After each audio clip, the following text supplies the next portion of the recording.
welcome you all to our 4th annual Westchester Doctors of Distinction Award ceremony. Citrin Cooperman has worked with the healthcare industry for more than 35 years, serving physician practices, medical facilities, hospitals, and other providers.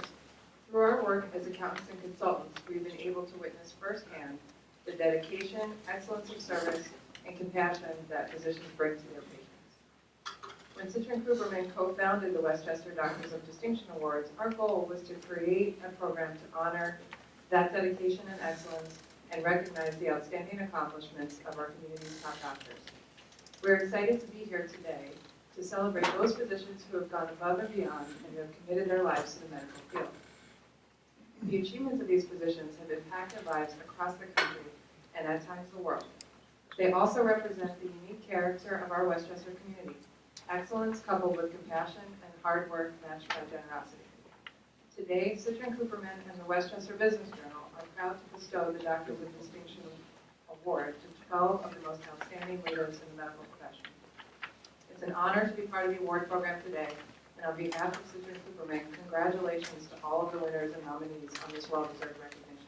I just wanted to take a second and thank the organization for allowing us to be participants in such an awesome event in the Doctors of Distinction of Westchester. Talk about some of the best minds in the medical community, not just in the New York metropolitan area, but throughout the country. The people in this room, those that have won the awards, and those other doctors and physicians that come to work every day with the awesome responsibility of improving the health, the lives, and really saving lives of residents here in Westchester County. So thank you very much from the Mitchell Healthcare Group for doing all you do. We have a similar belief about financial wellness as you have about physical wellness. And we believe that financial wellness is just one step behind physical health. So our mission and our goal is to help improve the financial health of each and every citizen and individual here in Westchester County. So thank you very much, and congratulations to this distinguished group of recipients of the awards tonight. Basically, I'm here representing the Medical Society, and I've had the privilege, actually, of being at the prior Doctors of Distinction events, because the Medical Society was one of the founders, of the co-founders of this particular event. It gives me great pleasure because I wear several hats. Yes, I am a professor of medicine at New York Medical College. I'm a practicing physician. I have been part of the Medical Society, and invite all the physicians in here who have not yet joined the Medical Society to come join us, because we need advocates, not only from Westfair, where we have advocates, and from all of the people of the organizations who co-sponsored this particular event. It's been a pleasure, actually, to see the event evolve over the years. I think it's an outstanding event. I extend my congratulations also to all of the winners, and I look forward to hearing their stories, which I think you'll find very inspiring. I know what you're expecting from a keynote address. Well, now it's the academic politician. He's going to tell a few jokes. He's going to predict whether the football team will go to a bowl game, and we'll all feel good about it. For those who are worried about that, I can predict that the Fighting Stethoscopes of New York Medical College will not be going to a bowl game this year. This college only grants master's and doctoral degrees. We have no undergraduates, therefore we have no English department, and we have no football team. And I don't want to tell you a few well-meaning jokes. I want to talk with you about something very serious. I want to talk to you about politics in this election year. I want to talk with you about the role of government in our lives. It is one of the ongoing debates of the great American experiment in democracy, isn't it? We as a society have been grappling with the issue of the role of government in our lives since the American Revolution. It is popular among some citizens to regularly denounce, quote, government encroachment, close quote, government inefficiency, close quote, or the inability of government to do anything. In his first presidential inaugural address in January 1981, President Reagan articulated one form of this point of view in a few oft-repeated sentences. I quote from the inaugural address: "Our government has no power except that granted it by the people. It is time to check and reverse the growth of government, which shows signs of having grown beyond the consent of the governed." And his most famous sentence from this address: "In In the present crisis, government is not the solution to our problem, government is the problem. This is, of course, a presidential election year. The debate over the role of government continues. Healthcare providers have weighed in with their views on the positives and negatives of the role of the federal and state governments in Medicare, Medicaid, the VA health system, the Affordable Care Act. Some of you in the audience will remember the woman caught on television during the presidential election in 2008 shouting at a candidate the extraordinary non sequitur, "Keep the government's hands off my Medicare."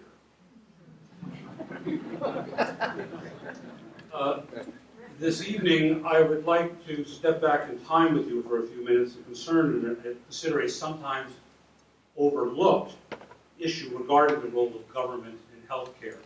Those of you of my age and older will remember what I'm about to tell you. Those of you of blessed younger years, bear with me, it's time for some history. Let's go to the end of 1962. The United States was recovering from a series of collective social traumas. Throughout 1962, the civil rights movement filled the front pages of our newspapers. Economic problems also occupied the country. In April 1962, in a famous press conference responding to a hike in steel prices led by U.S. Steel, President Kennedy called the price hikes, quote, "a wholly unjustifiable and irresponsible defiance of the public interest," criticizing, quote, "a tiny handful of steel executives whose pursuit of power and profit exceeds their sense of public responsibility." Strong words from the bully pulpit of the president. The execs, he said, had utter contempt for the United States, Kennedy said. Well, we got through that, and then it was October. It was October. It was 54 years ago last week when the United States held our collective breath while the Cuban Missile Crisis played out. Were we going to go to war over the question of Soviet nuclear missiles in Cuba? What would happen when the United States Navy enforced a quarantine, the president called it, of Cuba against the approach of Soviet ships?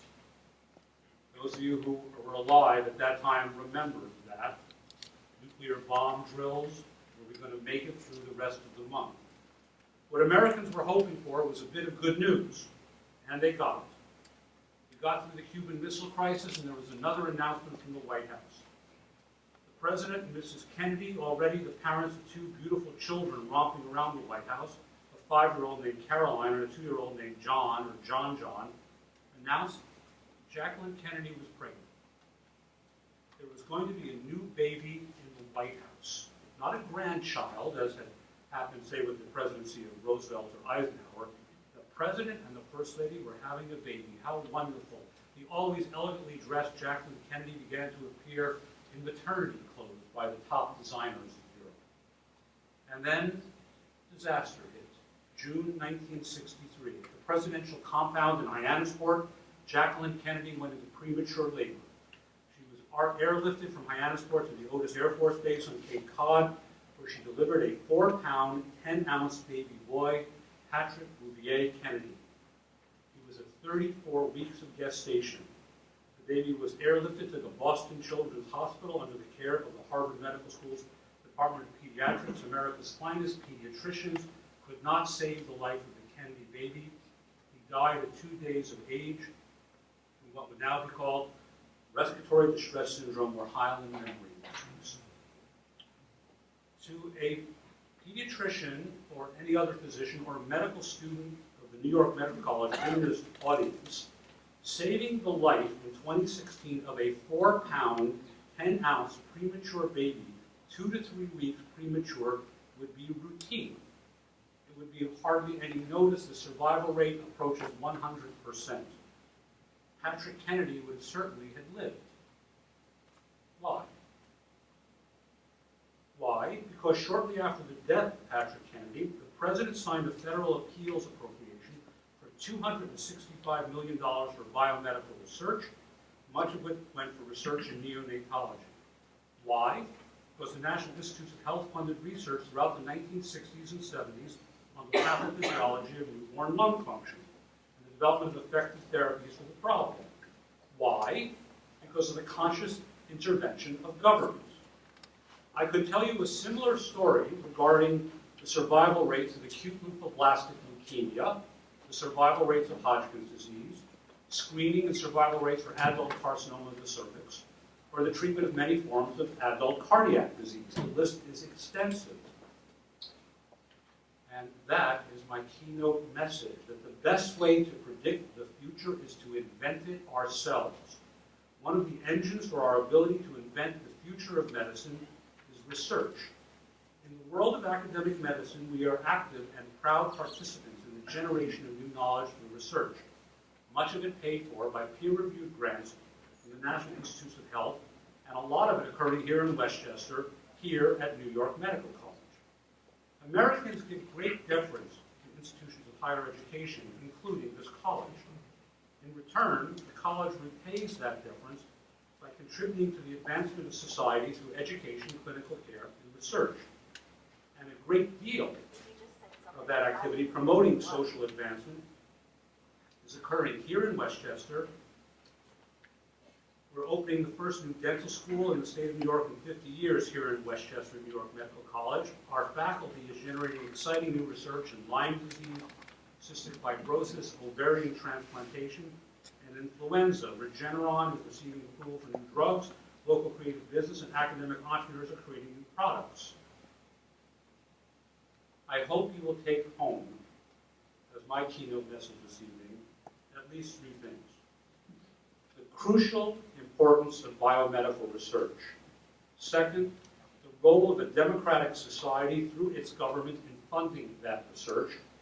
And third, as a corollary to this point, that the ethical use of experimental animals, now most commonly mice, rats, and aquariums full of zebrafish, are essential to biomedical research, and we as citizens have a responsibility for the stewardship of it. Among the more absurd phrases uttered in public discourse in the last 10 months is that we somehow need to make America great again. You can have an open mind about history, but you cannot make it up. The human inhabitants of the economically developed world, which means us, are enormously wealthier and healthier than at any time in human history. That is not a matter of historical interpretation, that is a historical fact. We have more freedom to participate in civil society, more freedom of movement, more freedom from arbitrary discrimination, more freedom from arbitrary arrest and imprisonment, more freedom from disease and delay of premature death than at any time in human history. For most of history, large numbers of children died before their 5th birthday. Plagues and epidemics were constant threats, and life was short, mean, and brutish. It is no longer that way in the economically developed world because we are all the beneficiaries of economic development and its funding of biomedical research, and the future is even brighter if we have sense enough as a society to invest in more of it. Thank you for inviting me, and thank you for your attention.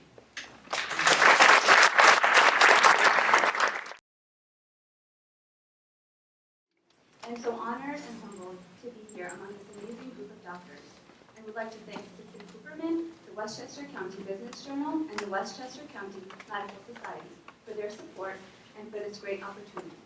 I also want to acknowledge a few people in the audience.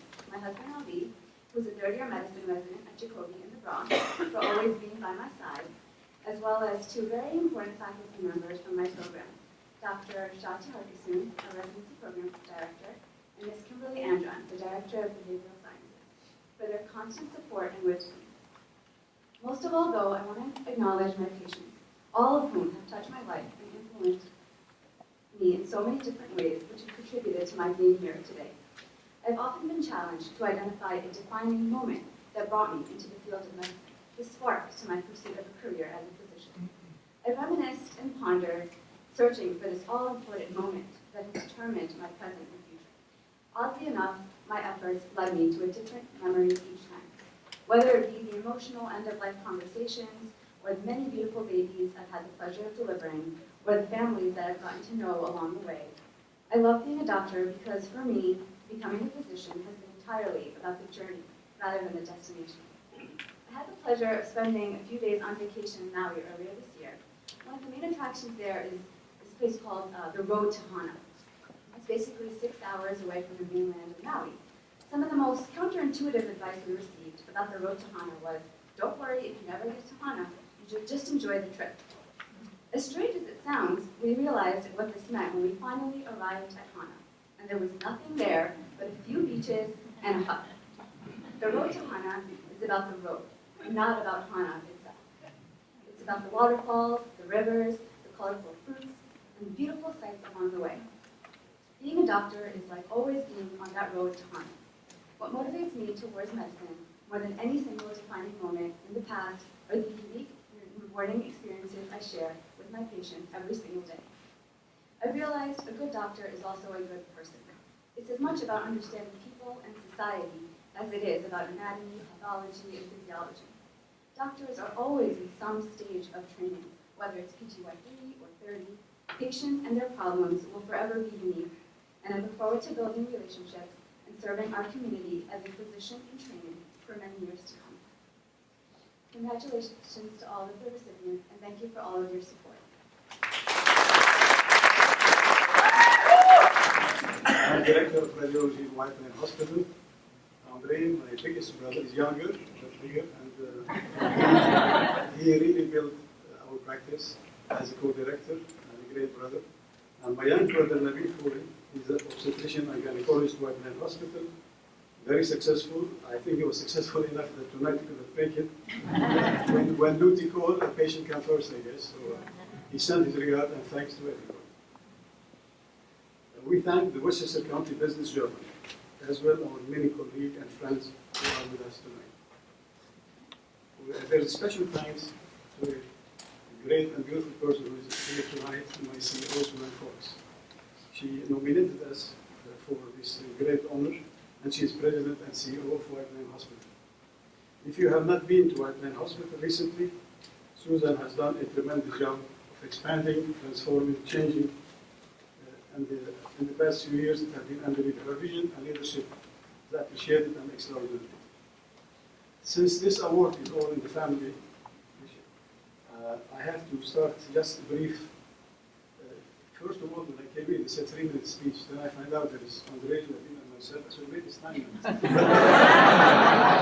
promise you that there will be only 3 minutes. No. I finished my medical school in Lebanon in the French Saint Joseph faculty, affiliate of the Jesuit of Lyon, great medical school. At the outbreak of the civil war in Lebanon, which was awful, I came to New York, and I worked at the Roosevelt Hospital for 6 years. I moonlighted in 2 other hospitals at the same time because I have to help my family leave Lebanon and came back here. And I was lucky to moonlight in White Plain Hospital, eventually accepting the post of director of radiology in 1983.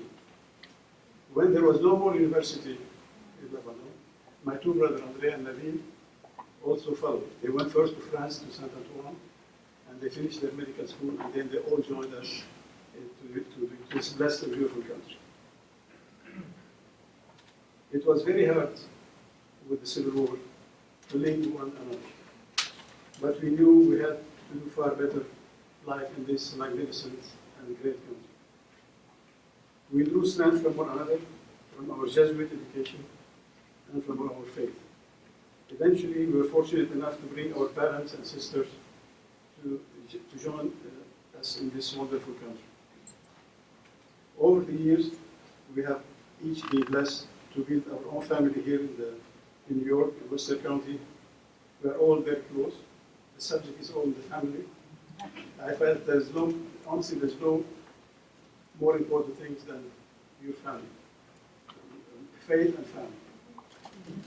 Even more so, we have been fortunate to be embraced by our extended family at White Plain Hospital.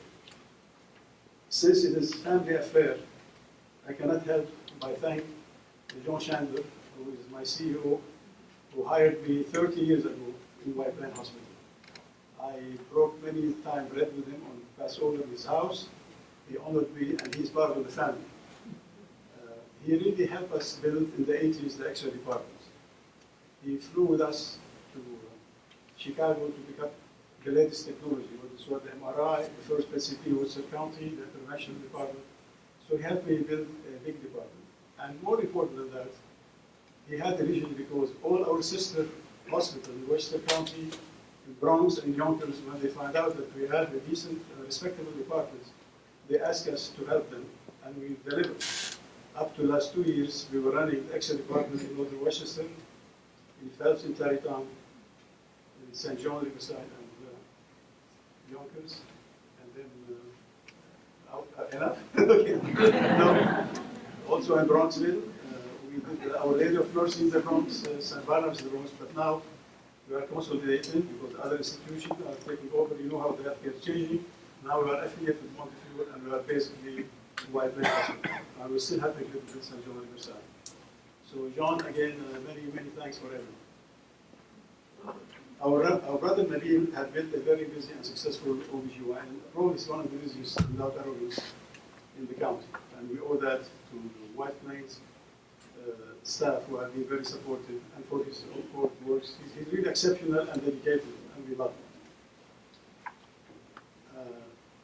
One more minute. I am very proud to my son Tom. Tom was not nominated with us, although he's a radiologist who joined us 5 years now. So I want Tom to know not to be angry. It's not a family feud, it's all the family.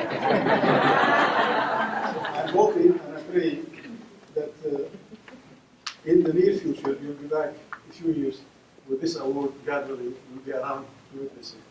And I love you. It has been very our pleasure over these years to work together as a family, to work in partnership with our family at White Plains Hospital, and to care for each and every one of our patients, as they are members of our family. Living in a civil war and coming, I want you all to appreciate how lucky you are to live in this magnificent and beautiful country. I love you all. Thank you. This award is especially meaningful to me because I have lived and worked here for the best part, for the longest part of my life. So I worked here for 40 years, which is longer than I have been in Greece, where I came from. And like Dr. Kuri, you can hear that I have acquired the Westchester accent.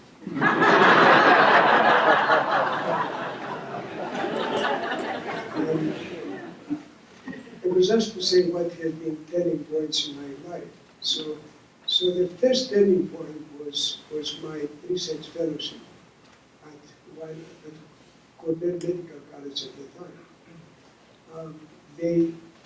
I was lucky enough to have a professor who was way ahead of his time. This was Professor Stokes.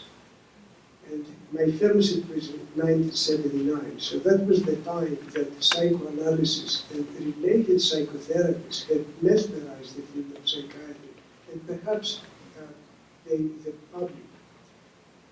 Professor Stokes essentially thought that depression is a brain disease, and let's get serious and try to study the brain disease. And in fact, he invented a number of approaches to neuroendocrinology, identified abnormalities, neuroendocrine abnormalities that are still recognized as critical in depression. So, influenced by my professor, I made a U-turn and went to neurobiology, as primitive as it was at the time. So I worked pretty much up until now in clinical neurobiology.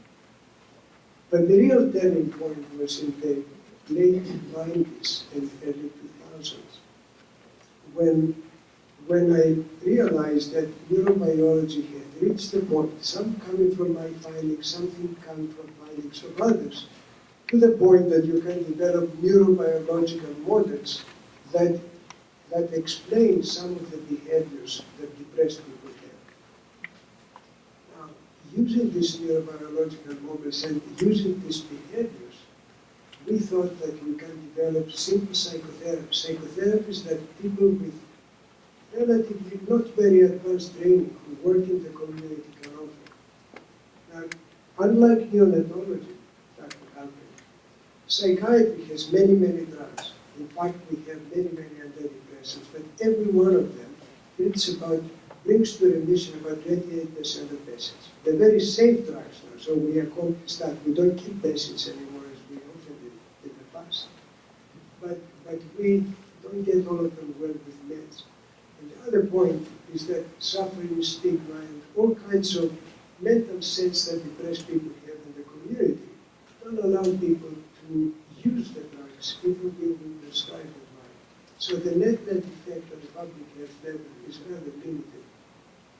So our goal was to develop psychotherapies that people can use, not as complex as Freud's psychotherapy. That was fine for the 19th century and the beginning of early 20th century, but things that can actually make a difference in the community. And that's what we have done in the last 15 or so years. We use these neurobiological targets, identify the behaviors that need to change, and we develop simple psychotherapies that they can make a difference. Now, we tested these therapies here in Westchester with many of you. In fact, we had worked with many branches, realized that my first scans were done in Dr. Cool's MRI lab. And I also realized that I have seen many friends here where we have done work with physicians and non-physicians in the community. So in that sense, I wanted to say that this award is honoring not only me, but it's honoring mainly my colleagues in the community that accepted this kind of work, wanted to experiment with us and make it all happen. So again, I thank the Westchester County Business Journal, Citrin Cooperman, and Westchester County Medical Society, and all other organizers. So I'm greatly honored, along with the community of physicians who have worked with us for so many years. Thank you. I'd like to recognize also the other individuals being recognized. I feel like it's the Academy Awards. We're here tonight. Also a New York Medical College student of mine with my research manager, Lydia Bunker, who's been on. What a thrill that is for me. I want to acknowledge the supporters of tonight's event, Citrin Cooperman, the Westchester County Business Journal, and the Westchester County Medical Journal, the judges, and tonight's speaker, Dr. Halpern. It's just worth your while to hear him speak anything. And thank you for your remarks, the chancellor of our medical school. Most physicians have chosen their career in medicine to take care of patients, certainly a noble cause. While some physicians also have the opportunity to advance the field by their research efforts. How is one directed in this pursuit? It first begins with intellectual curiosity that is usually fostered at an early age by teachers in grade school and high school. I had a wonderful general science teacher in junior high school in the Bronx, and then was fortunate to attend the Bronx High School of Science, where participation in research as a high school student was encouraged. I was able to secure even a research grant during the summer of 1962 from the National Science Foundation, working on a cardiology project at Cornell Medical School.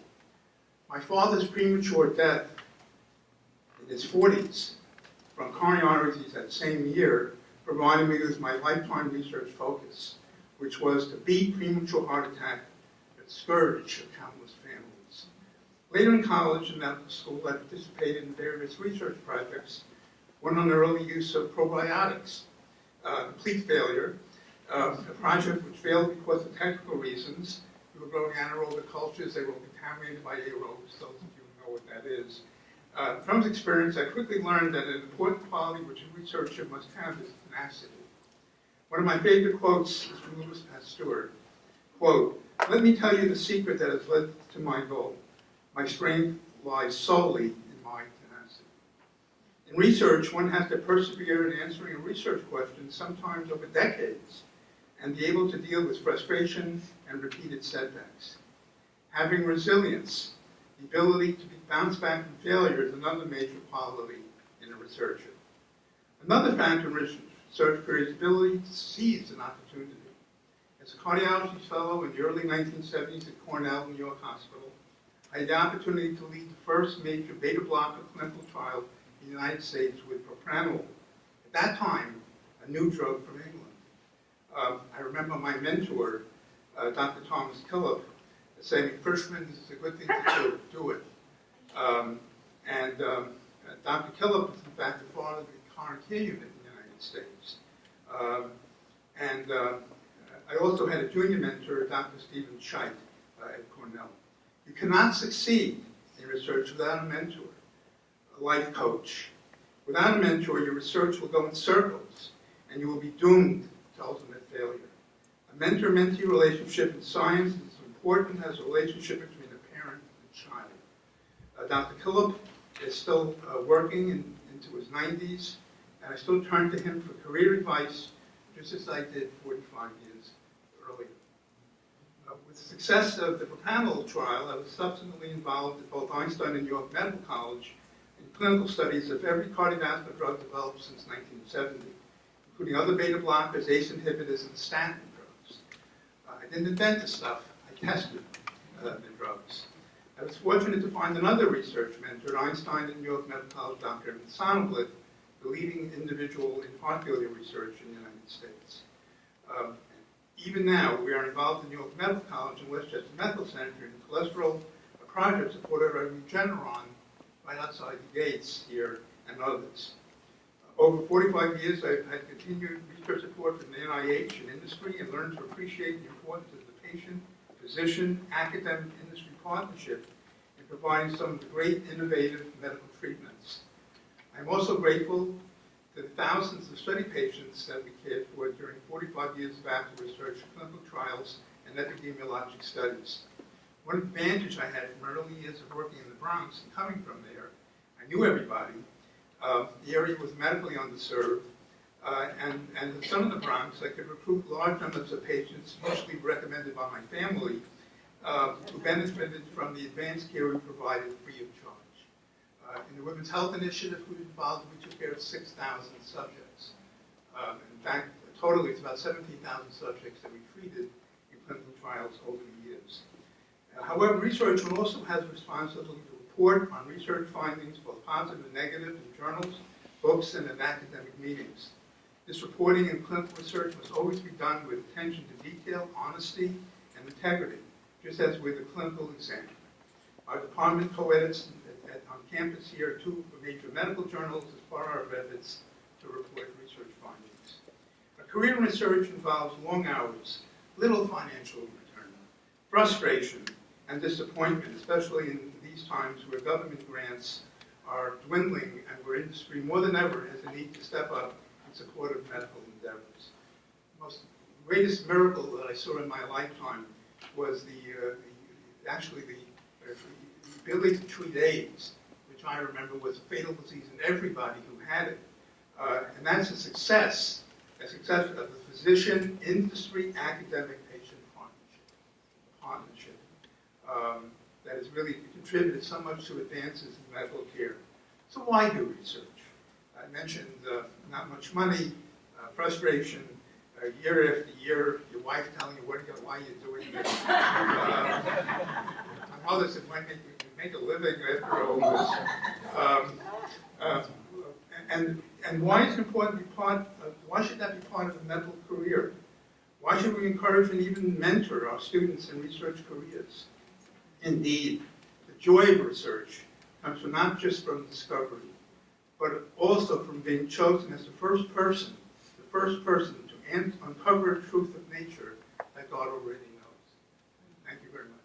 I was touched when Ms. Brody notified me that my daughters Molly and Laura nominated me for the award. Molly is a junior majoring in biology at Washington University in St. Louis, and Laura is a freshman majoring in public health at George Washington in D.C. Our family dinners have always been the time for us to share the events of the day and for my wife and me to tell the girls stories from our past. Here's one example. It was my freshman year at the Sophie Davis School of Biomedical Education, which at that time was a 6-year combined undergraduate and medical degree program at City College.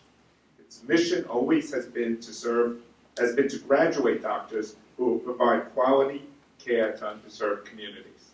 Dr. H. Jack Geiger, one of the program's founding faculty members, championed this idea by creating a new generation of foot soldiers to combat the war on poverty, and taught the class on community health and social medicine. As part of his class, we were assigned to teams and given lists of questions to be answered about the state of health care in such neighborhoods as the Lower East Side, Harlem, the Bronx, and Bedford-Stuyvesant. You might think that we went to the library to research our answers. This wasn't that kind of class. That semester, I walked through the South Bronx to speak to physicians, nurses, pharmacists, social workers, community and church leaders, and drug rehabilitation counselors. This experience showed me not only the value of having in-person interactions, but also the importance of understanding a problem before you can solve it. Once we identified what services were needed, we spent the next year developing and implementing those programs. What I also soon learned about Dr. Geiger, in addition to his innovative teaching techniques, was that he helped start our nation's first community health centers in Columbia Point in Boston in 1965 and Mount Bayou, Mississippi in 1967. His vision now has been replicated in a national network of more than 1,200 community health centers, serving more than 28 million low-income and minority patients in the United States. The advent of health care centers is another example of how government has a positive impact on the health and welfare of our country. The Mount Vernon Neighborhood Health Center Network consists of 3 of these centers, serving the Mount Vernon, Yonkers, and Greenberg communities. It has been my honor and privilege to provide cardiac care to thousands of their patients over the last 10 years. Healthcare data analyzed in 2006 showed that these communities, as compared to other Westchester suburbs, were not getting adequate cardiac treatment, despite their populations having higher levels of diabetes and high blood pressure. Moreover, these patients were getting lower numbers of life-saving interventional and cardiac procedures. I'm grateful to Carol Morris and Dr. Steve Levine, who in 2006 was CEO and medical director of the Mount Vernon Neighborhood Health Center Network, and John Spicer, then CEO of South Shore Medical Center, to asking me to help them reverse this trend.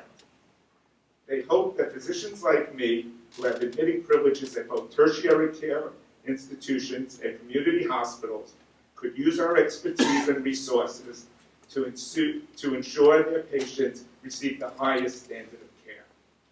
When Dr. Geiger and his colleagues took on the war of poverty in the 1960s, the poverty level in this country was roughly 22%. Today, the number is 14.5. It should be no surprise, according to recent New York State data, Westchester County is a snapshot of the larger issue, with 10% of our residents living in poverty and without any health insurance, and 15% having Medicaid. As we move forward from the economic struggles of the last decade, I'm grateful to be able to continue to work with Dr. Geiger every Thursday afternoon at the health centers in Mount Vernon, Yonkers, and Greenberg. I would like to recognize and thank CEO Carol Morris, COO Opal Dunstan, Chief Medical Officer Marcos Asamanu, and Chairman of the Board David Ford Sr. for your continued leadership and support of me at these health centers. Thank you to the publishers of the Westchester County Business Journal and their founding partners at Citrin Cooperman and the Westchester County Medical Society for presenting me with this distinguished honor. I dedicate my award to Dr. Geiger, who sent me on the path to caring for all, and to my daughters Molly and Laura, who give me the confidence and faith that my life's work will continue to the next generation. I guess I didn't realize I was a trailblazer, but I guess I was in one area at least. I'm a GYN oncologist, and when I started many decades ago, there was about 200 GYN oncologists in the country, and I think I was one of the first 5 women, so maybe that counts as a female trailblazer. But I think the reason I'm being cited tonight is for some of the stuff we're doing now, but actually what we're doing now is this team. So first of all, thank you very much, Westchester County Medical Center, the Business Journal, Citrin Cooperman, and Mr. Sassman. Thank you very much for having this great honor. So my passion is GYN oncology, which is care of women with pelvic cancers. And when I started in the early 80s, it was a newly developed subspecialty, about 8 years old. There weren't many of us. And I was fortunate to train at one of the cutting-edge centers for that. Our treatment options back then were very limited to very few effective chemotherapy drugs. Not such great, sorry, Dr. Lee, not such great radiation therapy back then, but radical pelvic surgery, which is what I was trained to do. But what was instilled in me back then was, no matter how limited our tools were there, the importance of the team. And even at that time, the synergistic value of the entire cancer support team, the nurses, the techs, the desk clerks, the aides, and many others. And so that's kind of been my vision throughout my subsequent years. After my training at Sloan Kettering, I realized I really needed to go where I was needed the most. They didn't need another GYN oncologist at Sloan Kettering, but they did where I was needed was probably more in the community. And probably some of the more fulfilling years of my life were at St. Luke's Roosevelt Hospital, providing high-quality cancer care to women in the Harlem community and Hell's Kitchen. But then I got another opportunity to do something else. Again, maybe this is a little trailblazing, to build a cancer program in rural upstate New York up at Bassett Healthcare in Cooperstown. So I kind of have this theme of building cancer programs, but cancer programs with the high quality mantra. My guiding principle was and continues to be provision of cancer care that I would want for my family and want for myself. So what I'm now doing at New York Presbyterian Women's Hospital is trailblazing with a whole team. We've got a team of lots of folks that we were able to convince to leave their very happy home in some other very big cancer centers and big hospitals, and convince them to come and take a journey with us and build a brand new cancer program with our systems partner, New York Presbyterian, and our true academic partner, Columbia University Medical Center. Building a cancer program is a lot like the radical pelvic surgery I used to do. You got to know what you're going to do. You got to know what your goals are, and you have to know how you're going to do it. You got to have some tools, but you also have to be prepared for anything that may come along the way. So each case is different. This adventure building a cancer program out at New York Presbyterian Lawrence has also been different. Run into speed bumps, you got to be able to make decisions, you got to be able to readjust, regroup, and go forward. But you can only go forward if you've got the team. So with that, in surgery, you got to have good tools in the operating room. We also have to have good tools in our cancer program. We do.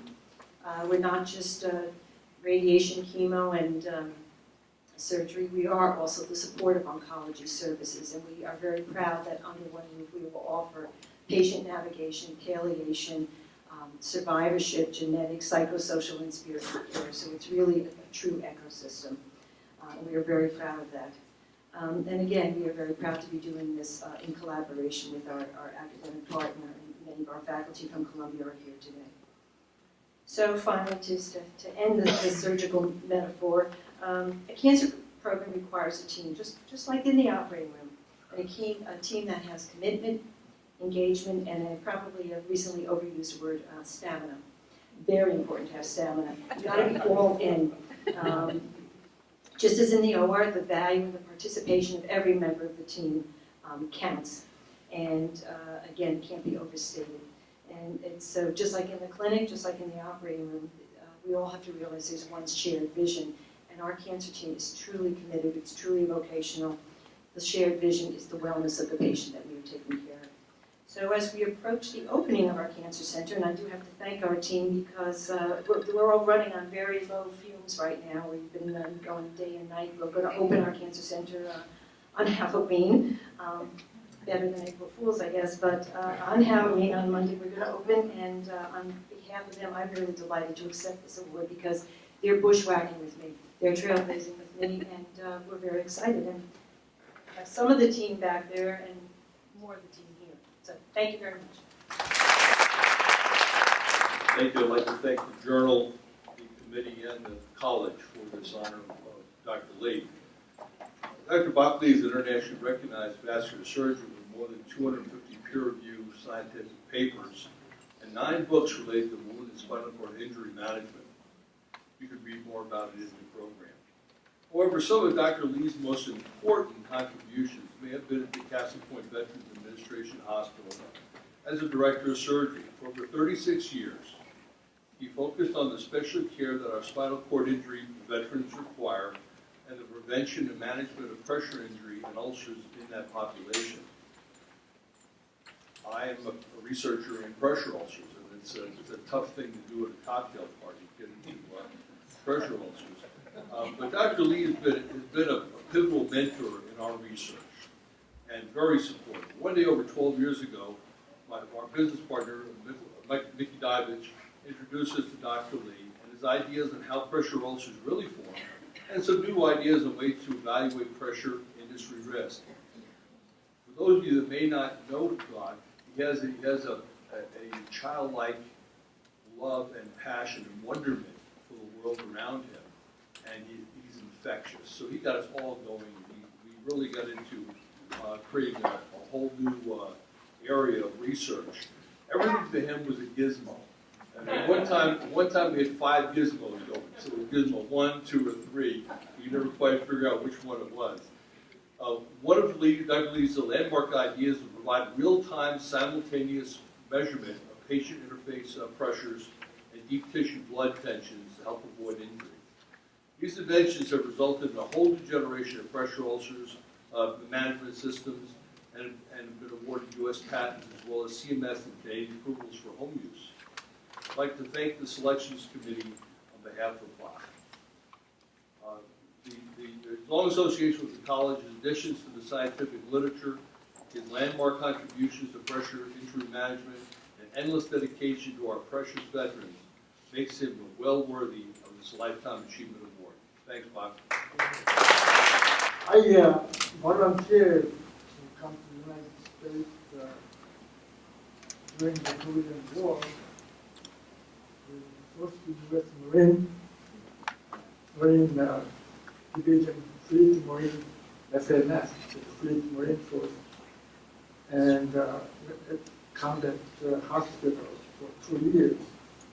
And I had a lot of experience in the shrapnel wounds during the war.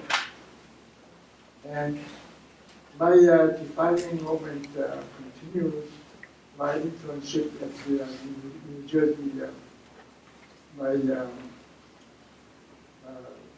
attending physician operated on an emergency appendectomy, and he told me that I heard the rumor that you are ready to get sutures. So he asked me to close the abdomen, and which I did. After the operation, I was so proud. I couldn't sleep. I made rounds, less than every half hour until the morning. And intrinsic motivation, I wanted to be a surgeon. And so I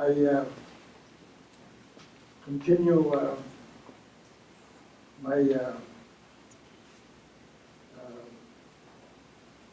work at the United States Veterans Affairs Hospital, Castle Quentin, New York. I never missed a working, and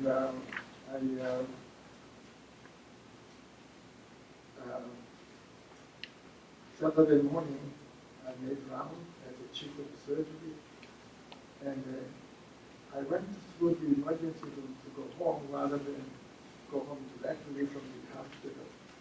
And I found the patient coming in with the abdominal pain, and he has a rupturing aneurysm. So we took him to the operating room, and he did survive.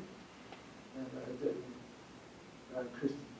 the holiday card every year, and that was a side product of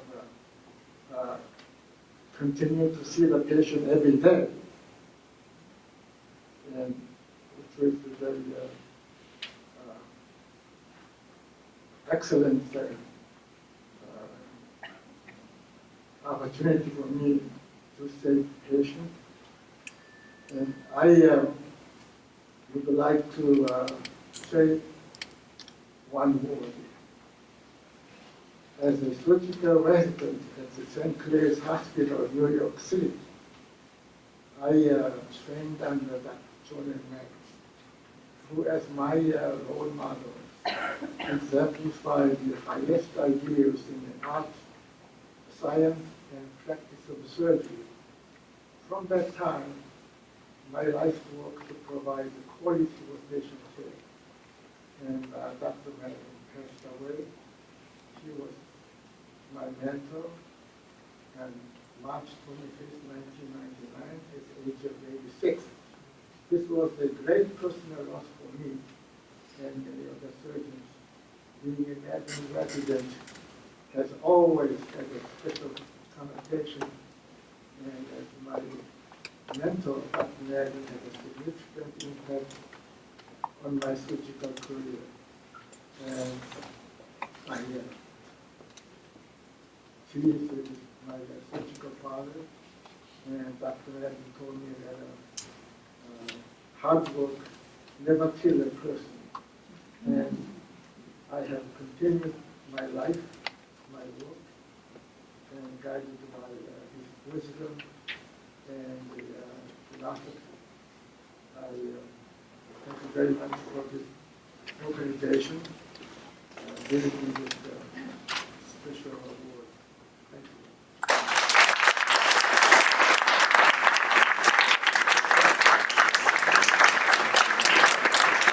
Thank you to Citrin Cooperman, Westchester County Business Journal, and Westchester County Medical Society for sponsoring this event. And thank you to New York Medical College for hosting. Lastly, thank you to Dean Miller for nominating me behind my back. I wish you could have seen the look of shock on my face when I got the phone call.